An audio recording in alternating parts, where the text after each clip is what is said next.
Welcome to the Education, Career, and Beyond podcast. We've combined life experience with young adult drive and ambition. Are you just starting to college plan?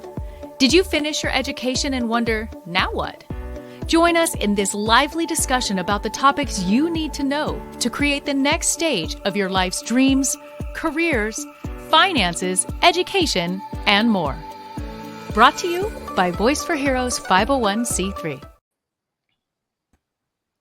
Welcome to another episode of Education, Career, and Beyond.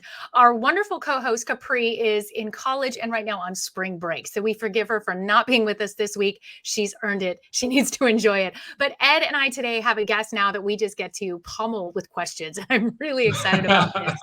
I'm like, poor Mark Herschberg. And I want to read his bio because myself trying to fumble through this would not do it justice. So I want to give you a proper tee up here, Mark, and then we will get started with the show. Mark, the Career Toolkit, he's the author of Career Toolkit, Essential Skills for Success That No One Taught You, which is what we're going to discuss today, and the creator of the Brain Bump app. From tracking criminals and terrorists on the dark web to creating marketplaces and new new authentication systems. Mark has spent his career launching and developing new ventures at startups and Fortune 500s and in academia, with over a dozen patents to his name. He helped to start the Undergraduate Practice Opportunities Program, dubbed MIT's Career Success Accelerator, where he teaches annually at MIT. He received a BS in physics, a BS in electrical engineering and computer science, and an what's the M.Eng? M in electric Masters in engineering. Thank you. Masters in engineering and electrical engineering and computer science, focusing on cryptography. At Harvard Business School, he helped create a platform used to teach finance in prominent business schools. And he's also worked with many nonprofits and currently on the board of Plant a Million Corals. And if we have time, we're going to talk about his top-ranked ballroom dancing. And he now lives in New York City. Sorry about that. I completely butchered. Clearly have not spoken to humans yet today. Welcome to the show, Mark. I'm going to hand it over to Ed. Well, Mark, I can guarantee you I'm going to butcher it. So let's just, I'm fascinated by all the work that you've done. And I always try to think contextually about what a young person might want to ask you. I think it sounds pretty glamorous and pretty cool that you sit on boards of directors, and I want to get into that. And I want to talk about the career development stuff that you find so important and why you went down that road. But I want to know, like, how does one get from you graduate from college, you're working on different things, to a board? How does that actually happen? And what type of things are you looking for when you're looking for opportunities? So it's like a two-part question. You start one place, how do you get to sit on a board and make companies grow or rehab them and develop them? What's that path look like? All right, now first, let me say, everyone's bio sounds really impressive because we spent time making it look good. It's like the Instagram photos. Wow, that's gorgeous. And then if you widen the lens and you see the chaos of their life or the times they're not taking a snapshot, you go, that's chaos. And when you take the highlights of my career and read it, you say, wow, that's a really cool bio. But there's periods of unemployment. Sure. There's periods of, as my old roommate used to say, me sitting on the couch, he'd say, living the life of the highly paid software engineer. We just had a boring life, and I'd code and I'd come home and not much happened. So understand, impressive bios from me or anyone else, it's really not as impressive if you see the whole picture. Likewise, sitting on boards, it's not always as impressive as you think. Now, a board, meaning board of directors, there's also board of advisors. A board of advisors is just a group of people who give advice to a company. Typically, they're compensated in some way. But a board of directors, they are the people responsible for making sure the company is functioning well. They represent all the shareholders and people who own the company, and they are the ones hiring the CEO. The CEO, the person who's in charge, reports into the board, and the board says, are you doing a good job? We're just going to check up on you a couple times a year. Now, there are board of directors of companies, for-profit companies, and board of directors of nonprofit companies. Now, here's another secret. For most nonprofit companies, or not companies, most nonprofits, the way you're on a board is one of two things. Either you bought your way in, you give money. And where I live in New York City, and we have all these big museums and fancy things, and they do their big galas.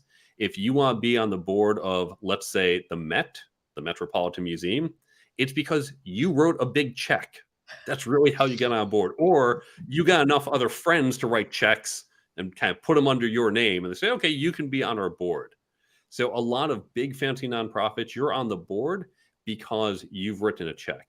Now, I'm on the board of typically smaller organizations, and we're known as working boards. And we come on because it's a nonprofit. They don't have a lot of money. They don't have a big team. And typically the founder, the CEO, or usually it's called executive director, may need some help because she may not be an expert in every aspect of running a business. And so we're really giving our time.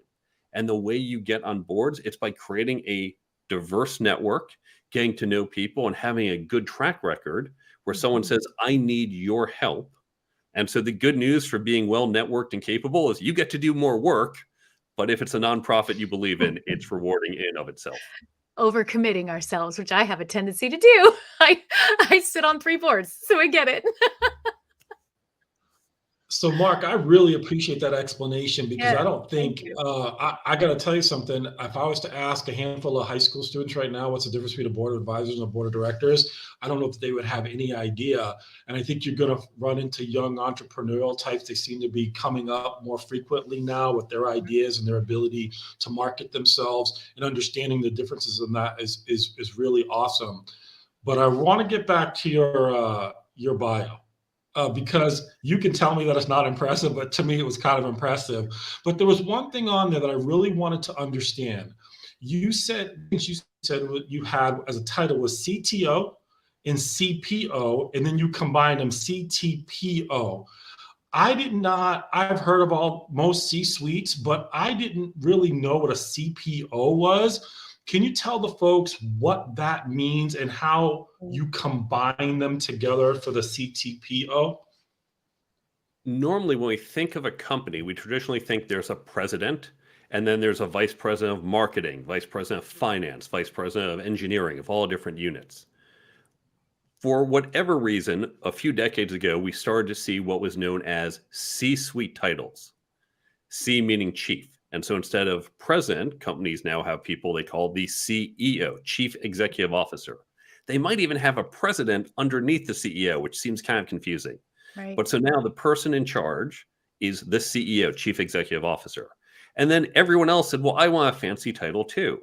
So the VP of operations became chief operating officer, COO.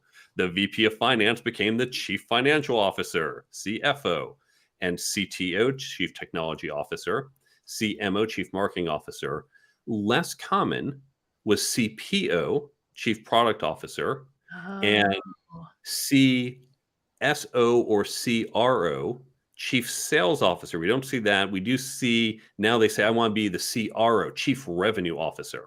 And so it's just people saying, I want a fancy title too. I want the So C. really, yeah, I want the C. I want to be in the C suite. Now, there can be distinctions. I've been at companies where we have a C level person and a V level person, a chief technology officer and a VP of technology. And really, when you see both of those and you see us at bigger companies, the C level person is more big picture strategic, and the VP person is more tactical day to day. Are we actually executing on our plans and delivering, or are we behind schedule? So you might see both. Now, you noted as well, not only do I have the C title, but I am a CTO slash CPO, or sometimes CTPO. And what we see is in some companies, we do combine those functional areas. More commonly, we've seen in the past, chief revenue marketing officer. We see people who run sales and marketing together because those functions really work closely together. Sometimes we'll see finance and operations going closely together at organizations. More and more, we're seeing product and technology run together. Many of my peers are also running those teams, whether they're VP or C level, they run both together. Now, it makes sense if you have a very technical product. My background, I do a lot of enterprise software. I do things like cybersecurity, where the average person doesn't necessarily understand what this technology is and how it works. And you have to be very technical. So I can't just get some product person and say, go decide where the buttons go and make it look pretty. On the other hand, if it was a different area where I might not have the expertise, then we would probably split into different areas, or they'd find someone who does have expertise in that domain to do the product and technology. Wow. So I'm also interested in the arc of that. So where did you start? How much experience did you get? And I know it's kind of hard to measure that in each step of the as you move up the quote unquote in corporate food chain. But I find lot of young people, Mark, that want to get to the top first. They want to start at the Right. top, but they've got to go through some stuff. Can you just walk through how your experience led to each step where you could actually get to a C-level position and really make a difference in an organization? There are some good lessons in the story I'm going to tell about how to recognize when you should and shouldn't move forward. When I graduated back in the 90s from MIT, I started as a software engineer and I started doing some programming, and that was great. And I quickly realized how much I didn't know. Even though I had degrees from MIT, which is a great school, there's a lot of practical stuff you don't learn in school. Now, I knew I wanted to become a CTO, a chief technology officer. But I quickly realized that it wasn't just about being the best engineer. Yes, I had to be good at engineering, but I realized there were all these other skills I needed. To be a good CTO or a good VP or C anything, you need leadership. You need negotiation skills. You need team building, communicating. You need to know how to hire people. There are all these skills they never teach us. I said, okay, I need to learn how to do this. Now, by the way, in the late 90s, it was a dot-com era. If I just wanted the title, I could do what many of my friends did, which is say, hey, I'm starting a company. You, Mr. VC, give me money, fund my company. Okay, I am the C whatever. And I had a lot of friends with much fancier titles than me. They didn't know what they were doing, and their companies went nowhere, but they had really fancy titles. Now, there are some people who got the fancy title at 22 and figured things out along the way and run multi-billion-dollar companies the rest of their career. But many do not. We hear about those success stories. We don't hear about the random person who raised millions of dollars, had a fancy title, and flamed out and wasted all the money. And that's the majority of what happens. So I knew it wasn't about, can I get the title? It was about, can I do the job? And I wasn't yet ready for the job. But what I did think about is I want to get there and I need a plan to do it. The way I think about it, if there's a giant river and you want to jump across the river, you can take a big leap, but you might fall in the river. And that's what happened to my friends. Instead, I said, you know what? I'm going to jump from rock to rock to rock. And it might take me a couple hops, but I'm going to get to the other end. And so that's how I looked at this. I said, I'm going to take jobs that each job, not only are they going to pay me money and compensate me in some way, but each job is going to move me forward. When I think about what that dream job of mine needs, what it takes to be a CTO, and all the experience, those leadership skills and hiring skills, but also running big projects, running teams, all the technical challenges, each job I take, I need to cross off my list. Now I've learned to do that. Now I've done that, or I've gotten better at. So when a few years into my career, I did get the opportunity to start running teams, I was ready to do it. And so that was my approach. I recommend everyone, you create that plan. Think about the skills you have, the skills you need for the role you want in the future. There's going to be a gap, and then create a plan to, over time, fill in that gap so you're ready for that role. That's great feedback. I want to get into the career toolkit. What was the motivation behind that? And why did you, I guess the same question, what was the motivation behind it? Why did you end up taking on a project like that? Well, as I noted in my own career, I recognized there were all these skills no one ever taught me. And so Right. I had to learn them on my own. And we didn't have great shows like this back then. There were far fewer resources. So I began to develop those skills myself and quickly realized these skills apply to everyone. It's a common mistake to think, well, I'll learn leadership once I become a VP or whatever senior title. No, you want to learn those leadership skills now and all these other skills now. First, because you want the skills before you take the job, But also, it turns out leadership skills, management skills, all these other skills, they apply even when you don't have that title, even when you don't have the formal authority. These skills are still helpful.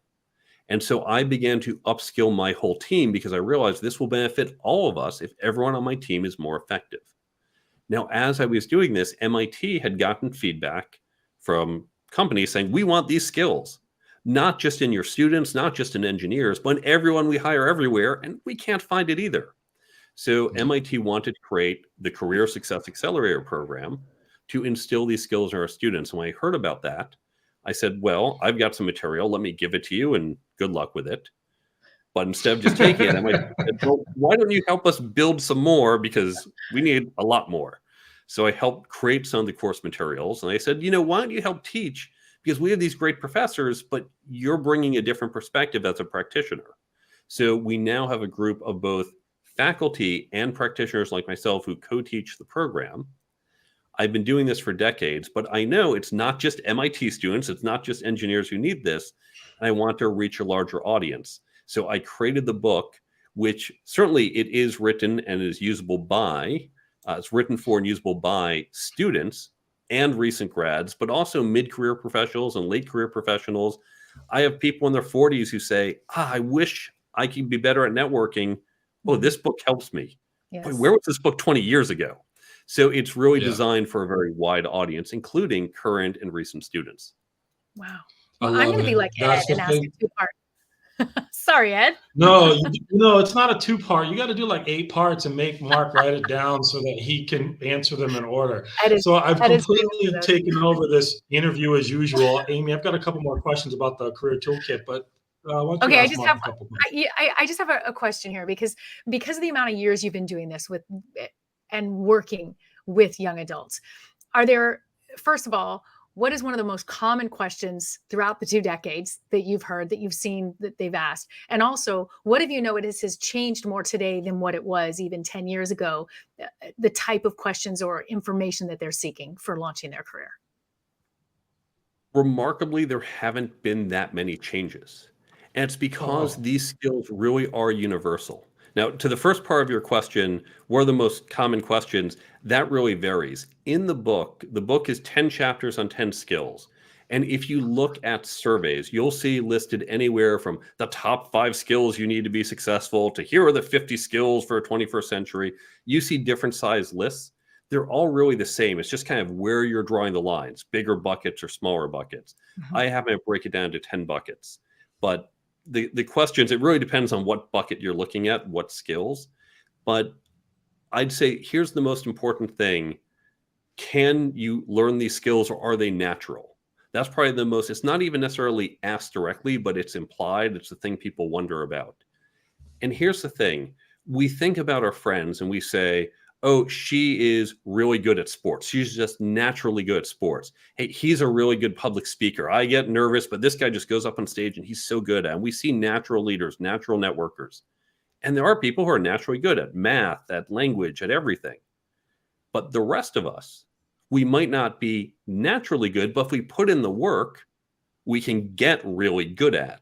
In fact, those of us who work consistently will outpace those who just say, well, I was naturally good. I don't have to put in the work. Right. Hard work, a little bit of hard work, day after day, week after week, pays off. And so all of these skills are learnable. Yes, some people are naturally better than others, but even if you're not naturally good at, I was not naturally good at public speaking. I was not naturally good at many things, but by putting in the work, I got better, and you can too. So all of these skills are learnable and you can do it. Thank you. See, Ed, you can have him back now. Good. So speaking of skills, Mark, the one thing that I wrote down was the high value network, not net worth, network. I really would like you to dive in on that. How important is that? First of all, what is a high value network and how important is it to develop that? Networking is certainly one of the key skills, and it's the relationships we have with other people. Now, people get tripped up on networking. They have the wrong impression of what networking is. Because if we watch a movie and they're showing some networking montage. What do we see? We see lots of shaking hands, exchanging business cards, and people think, okay, I have to go get a lot of cards. And I know I was this way. Our sales guy would go off to the conference and come back later, an hour later, and he's got 15 cards. You think, wow, how'd you do that? I can barely talk to one person. That's not networking. Right. So let me give you an analogy. Imagine you pull out your phone, you open your favorite dating app, and you just start swiping. Swipe right, right, right. Imagine if all of a sudden I swipe right and I match with a girl. Oh, look, I just matched with, Jenny. Hey, look, Jenny and I, we matched, both swipe right. Jenny is now my girlfriend. I am so happy. Jenny and I are in a relationship. You're laughing. No, Jenny and I, we're in love. We swiped right. End of story. Right? You're saying, no, Mark, don't be a fool. You both just swiped right. You expressed interest. Maybe she'll even respond if you write to her. We know that's questionable. But then you actually have to go on dates before she becomes your girlfriend. You have to build that relationship, and that takes time. Yes. And that's what networking is. It isn't, I got a bunch of business cards, or I have a bunch of followers, or I added people on LinkedIn or whatever site you're using. It's the actual relationship. Yes. So when you meet people, think about building a relationship. Now, it's not necessarily dating, but it is a relationship. And if you've ever made a friend, then you know how to create a relationship. And so to those who are introverts often think, oh my God, that room of all these people and getting all those business cards, this is overwhelming. That's okay. You don't have to meet people in a large room. You don't have to talk to lots of people. You can meet people one-on-one. You can get together for coffee or a video chat some other time, and you build that relationship over time. Yes. So focus on building relationships, because once you have these relationships, then you can go and make use of it. Imagine if you need to move out of your apartment this weekend. Okay, lots of stuff to pack. You got to carry that couch down 3 flights of stairs. Who are you going to ask for help? Is it someone you just met last night at the bar? Hey, great having drinks with you. Why don't you come over this weekend and help me pack up for 6 hours? No. Or is it your best friend who you've known since middle school and you say, hey, I need a favor? That's who you turn to because you've built that relationship. Yes. So by building our relationships over time, not saying, hey, what can you do for me today, but building a relationship at some point in the future. If I need help or you need help, we can turn to each other. And that's what networking is all about. Perfect. And I it's love such that a answer. That's powerful so tool. true. It's so true. Absolutely. What a great explanation. Amy, can I Thank you. ask another question? Go ahead. So I'm trying to get better at not asking multiple level questions, Marks. But so here's the Well, feel one free. after that one, which I was going to put together. Now I'm separating them. Through your career, I would imagine there were people who had a significant impact on where you went. Can you talk a little bit about how important having a mentor or somebody who could coach you up through those processes were? Very helpful, because I learned by basically running into the wall, not seeing the wall, running into it 2 or 3 more times, and then eventually having someone say, Mark, there's a wall right in front of you. Take a step to your left. And mentors can help you avoid those walls, find the faster path. They've been there, they've done that. Imagine if you're going to a foreign city and the internet didn't exist and you said, oh, I wonder, what should I see? What should I do? Wouldn't it be great to talk to someone? Sure, you can get a guidebook and it's going to tell you things, but even better is a mentor who knows you, or in this case, someone who's been to FCA before and says, I know you like nice restaurants. Here are some I'd recommend. Avoid these other ones. Or here's something that's more historical, or this is more active because I know you and your interests. So I can help personalize an otherwise generic general guidebook. And that's really what's happening with our professional mentors. They've been further down the path. They've been there before, and they can help give you customized guidance. Now, often people think, well, the mentor should be exactly where I want to be in 10 years, 20 years. And they might be. That's certainly not a bad place to start, but you can find someone who maybe is in a different industry or a different role, but doesn't mean they haven't seen some of the same things before. In fact, when you think about your teachers, all of our teachers, in some sense, they know more than us about a particular subject, and some are great at explaining it, and some they might know more, but oh my God, they are terrible at teaching because They're so hard to follow and confusing. And it's not just about knowing more, it's can they deliver the information to us in a useful way. So the mentors we want to find are people who have the additional knowledge, maybe exactly the same or maybe close enough or similar enough, but then also we've got that relationship. I like connecting with this person. They understand me. I understand them. You've got that relationship chemistry. It's not, oh, I got to talk to my mentor again. It's, oh, good. I get to talk to my mentor again. And find the person who matches not just on the knowledge, but on that dynamic as well. And you can have more than one. It's okay if one person does all of your needs.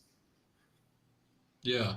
So, Mark, if somebody you mentioned being an introvert, you talked about moving incrementally through a process. How important is to be okay with I don't know what I'm doing and asking for help, and is that Mm. the first step to mentorship in some cases? It is absolutely okay to not be certain. And especially when you're younger, when you're in your teens or in college or just out, is absolutely normal to say, I don't know what I want to do, or I might have figured out this is a job I want, but that's today and I haven't even figured out tomorrow. So don't Right. worry if you're uncertain. In fact, this is what trips people up in their career plans. Because when I say, well, you should think about your plan 10, 20 years in the future, say, oh my God, I can't even figure out what I'm eating for dinner tomorrow night. How the heck am I supposed to know what I'm doing this year? But that's okay. Think of it like a road trip. Imagine you say, okay, we're in Boston and we're going to drive to San Francisco. Now, these days, of course, we can put into our GPS and have every inch of it mapped out. But in the days when all of us were younger, we didn't have GPS. We said, okay, we're going to drive cross country. Here are the major highways we're going to take. I have a general idea of how we're going to do it. You don't drive from Boston to LA through Florida.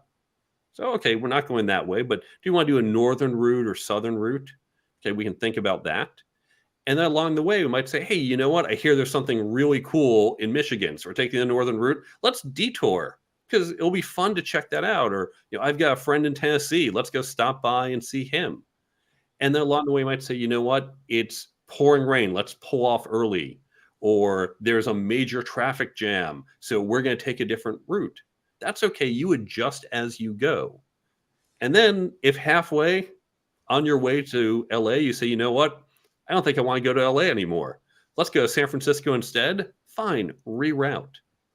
And that is totally okay. And that's how you want to think about it. You've got some macro general sense, but then you make up some of the details as you go in a just in time basis. Now, just in time, driving might mean hopefully before the turn arrives, you figured out you're going to make the turn. In their careers, it might be thinking ahead 6 months, a year or two, so you have some plan. So don't be afraid that you don't have every piece mapped out. It's not the GPS.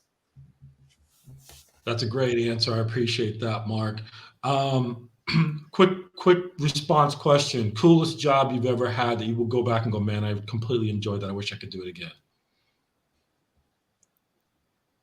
Teaching at MIT, and thankfully I do get to do it again. It is just so rewarding to be there with the students, and I still learn things going there from my peers, from the students, but also being able to have that impact. What's been the most rewarding part? If maybe you have a story of you saw someone's life change or they started that career path that they didn't think that they could do. One of the moments I remember most, it was actually a networking story because our students were teaching them networking skills. And we have, at the end of the week, we have a networking lunch where we bring in a lot of professionals from the area. We say to the students, this is a networking lunch. It's not just a career fair. Hi, my name is Mark. Here's my resume. Do you have a job? No, and talk. And maybe you're not even in my industry, but that's okay. We're just going to chat and get to know each other. Because guess what? In the real world, you don't walk around with your resume and hand it out to a bunch of people at an event. So we had this event, and I remember I sang with some students and prepping them for it, and people started coming in. And I said, okay, let's all get up and start wandering around, start meeting other people. I felt kind of like a mother bird getting her chicks out of the nest. And so the students slowly, cautiously got up and started walking. But there was one young woman who I remember, she was really nervous about this and just kind of sat there unsure what to do.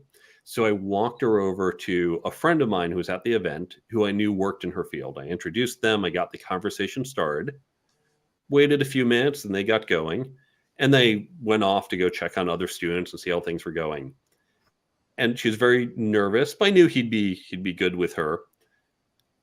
Fast forward 2 hours, and we get the note, "Hey, everyone, start wrapping up your conversations." And I see her racing past me, and she says, "Oh my God, this is so much fun. I don't want it to end." And so this young woman at the start said, "Ooh, networking, it's icky because you hear it's kind of icky, and talking to Yes. strangers, and oh, what if they reject me? What if they don't like me? This is scary." But by having that good positive experience, she changed how she looked at networking. And now, going forward, she would seek out networking opportunities, and she would be excited and think of, even just the next couple years, how many hundreds more people she would go on to meet and build relationships with that she would not have if she hadn't been in that moment, had that experience. So I really saw her life shift Wow. into a new path from that one moment. You changed her Wow, whole I love it. attachment to that forever. It's a positive reinforcement every time. It's creating positive feelings, positive thoughts, and drawing her in. And you're right, that changed her life. And Yeah, that's Mark, really how no, that's go how it is ahead. with all these skills. When you think about, especially if you're coming out of middle school, high school, college, we think about those bad experiences, that dropping the tray in middle school and everyone laughing at us. Guess what? If you drop the tray as an adult, no one points, no one laughs. Everyone thinks, I've been there. I've Yeah. dropped the tray. It's not that you're an idiot. We're fine. We don't judge you for that. But Mhm. it takes that experience. And you don't get that experience again in middle school because we are insecure and we do laugh at the other person. And when you do this, when you get those small incremental experiences that are positive, you build up that positive association, you build up that confidence. I mentioned earlier, I was not a good public speaker. Now I think I'm pretty good at. And what happens in public speaking? We think, oh my God, I'm up there. They look at me or laugh at me. Is my hair, did I comb my Yeah. hair? Is my pants on backwards? And you worry about all these things. I've been up on stage. I've had disasters. I've had all sorts of problems happen, and I've gotten through it because the audience, having been in the audience and seeing it, you go, oh, that poor guy, his projector just went down. Yes. That's terrible. And when my projector goes down, I know they're not laughing at me, they're not judging me. And so I'm okay. I'm calm. I'm relaxed. And you remove that insecurity, and then suddenly you can move forward with public speaking or leading or networking or any of these other skills. And so finding small positive experiences, taking those small steps, that's going to build the momentum for you. I love it. You build the Yeah. wins. You build That the was a wins. great story you told. Sorry. I keep stepping on you guys. I'm so sorry. I'm just saying. We It's love an you guys. exciting topic. That's the thing, right? I It get really really is. pumped up. I knew you two Um, were gonna connect. And Mark, you are absolutely the epitome and the poster person for what this show is and what we're doing and what we're bringing to young adults. Everything that you've shared, your insight, your experience, the honesty, the vulnerability, and the incredible takeaways and action items that you've provided today are just incredible. Thank you. Thank you. Thank you. Quite welcome. and also, thank you for giving your time to young people. I mean, it Mm. could change their trajectory, like the story that you just told. That's really amazing. And for those people who are trying to figure out how to put their career together, the Career Toolkit, I encourage you to go take a look at that book and get those tools and resources you need to get ready when it's your time. And by the way, the time is now. I don't care if you're in the eighth grade, you're in high Right. school, you're in college. To get those skills and develop them now is super important. Completely.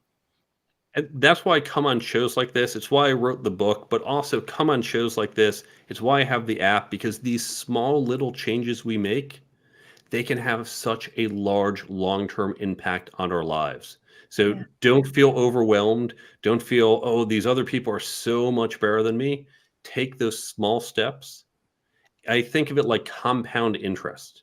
If you remember compound interest, you just save a little each week, each month, you get that compounding interest effect. We've seen how much it can grow, and you get that effect with all of these skills. So start today, Don't worry about doing too much. Don't worry about how far you have to go.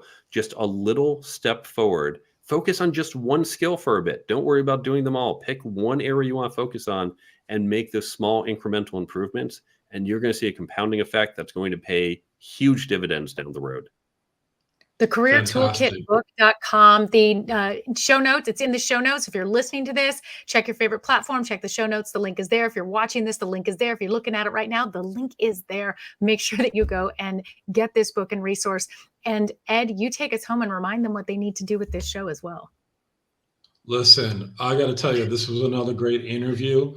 Mark has instilled a lot of interesting information, and from the real world, he's actually done it, and he's provided a resource. Mark, thank you so much for being on the program.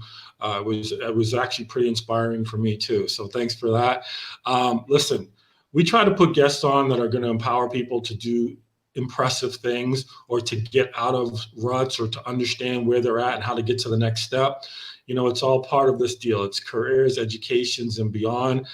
This is one of those, career education and a little bit beyond on that. So listen, all we care about is you liking it. And if you like it, spread the word. Give us a thumbs up and share it with other folks who might get some value out of it. On behalf of our guest, Mark, and my co-host, Amy, this is Ed. We'll see you in the next podcast episode.